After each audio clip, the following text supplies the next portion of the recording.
রাত পেরিয়েছে কিন্তু থামেনি কান্না। ভাঙা ঘর, ছড়িয়ে ছিটিয়ে থাকা আসবাবপত্র আর অনিশ্চয়তার মাঝে দিন কাটাচ্ছেন বাড়ি ছাড়া বিজেপি কর্মীরা। অভিযোগ, 11 মহারানী তেলিয়ামুড়া কেন্দ্রের বিজেপির শক্তি কেন্দ্র এবং সংখ্যালঘু মোর্চার খোয়াই জেলা সভাপতি রশিদ মিয়ার বাড়িতে হামলা চালানো হয়। ভাঙচুরের পাশাপাশি আতঙ্কের পরিবেশ তৈরি হওয়ায় বহু কর্মী ঘর ছেড়ে অন্যত্র আশ্রয় নিতে বাধ্য হন। এই ঘটনার পর পরিস্থিতি খতিয়ে দেখতে এলাকায় পৌঁছান মন্ত্রী টিঙ্কু রায়ের নেতৃত্বে একটি প্রতিনিধি দল। তারা ক্ষতিগ্রস্ত রশিদ মিয়ার বাড়ি পরিদর্শন করেন এবং পরিবারের সঙ্গে কথা বলে ঘটনার বিস্তারিত জানেন।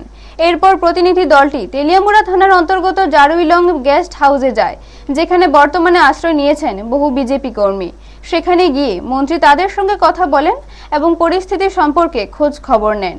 ক্ষতিগ্রস্তদের অভিযোগ, হামলার পর থেকে এলাকায় নিরাপত্তাহীনতা বেড়েছে এবং এখন আতঙ্ক কাটেনি। অনেকে বাড়ি ফিরতে সাহস পাচ্ছে না। মন্ত্রী টিঙ্কু রায় আশ্বাস দেন, প্রশাসনের সঙ্গে কথা বলে দ্রুত পরিস্থিতি স্বাভাবিক করার চেষ্টা করা হবে এবং ক্ষতিগ্রস্তদের পাশে সরকার ও দল থাকবে। ব্যুরো রিপোর্ট, নিউজ তৎকাল 24। গোটা রাজ্যের সঙ্গে আমাদের কৃষ্ণপুর বিধানসভা তার কোনো ব্যতিক্রমী নয়। এখানেও ভাঙচুর হয়েছে, এখানেও মানুষের বাড়িঘর সহ পার্টি অফিস ভাঙচুর করা হয়েছে। আমরা দেখুন, গতকালকেও যেখানে যেখানে গিয়েছি, রামচন্দ্রঘাট, আসারামবাড়ি, তেলিয়ামুড়া, বিভিন্ন এলাকা কালকেও পরিদর্শনে গিয়েছেন। আজকেও এখানে এসেছি কৃষ্ণপুরে। তো কৃষ্ণপুর দেখুন, এটা ভারতীয় জনতা পার্টির শক্তি কেন্দ্র কার্যালয়।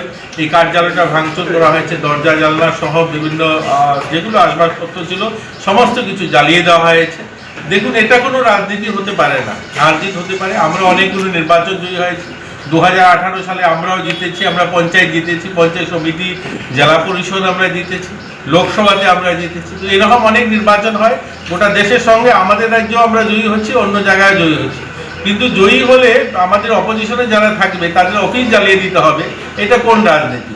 দেখুন, এই যে অপসংস্কৃতি, এই যে রাজনীতিটা, এটা বন্ধ হওয়া চাই। গতকালকে মাননীয় প্রদ্যুৎ কিশোর বাবুর সঙ্গেও কথা হয়েছে, ওনাকেও আমি রিকোয়েস্ট করেছি যে এগুলো যেন বন্ধ হয়। আমাদের বিভিন্ন সাধারণ মানুষ, গরিব মানুষ, তাদের বাড়িঘর ভাঙচুর করা হয়েছে এখানে আমরা দেখছি। তো যারা ভাঙচুর করার পরে বিভিন্ন ক্যাম্পে আছে, এগুলো খুব তাড়াতাড়ি বন্ধ হওয়া চাই। জনজাতিদের সবচেয়ে বড় উৎসব 21 তারিখে বিজু উৎসব, গড়িয়া পুজো আপনারা জানেন রয়েছে।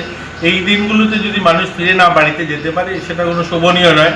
আমরা যারা রাজনীতি করি, দেখুন, এই রাজনীতিতে হার জিত থাকবে, একটা দল ক্ষমতায় আসবে, একটা অপোজিশনে থাকবে, এটাই সাধারণভাবে নিয়ম এই গণতন্ত্রের। কিন্তু এর মানে এই নয় সাধারণ মানুষগুলো তাদের বাড়িঘর ভাঙচুর করা হবে, তারা তাদের অনুষ্ঠান ফেস্টিভ্যালেও বাড়িতে যেতে পারবে না, এটা নিন্দনীয়।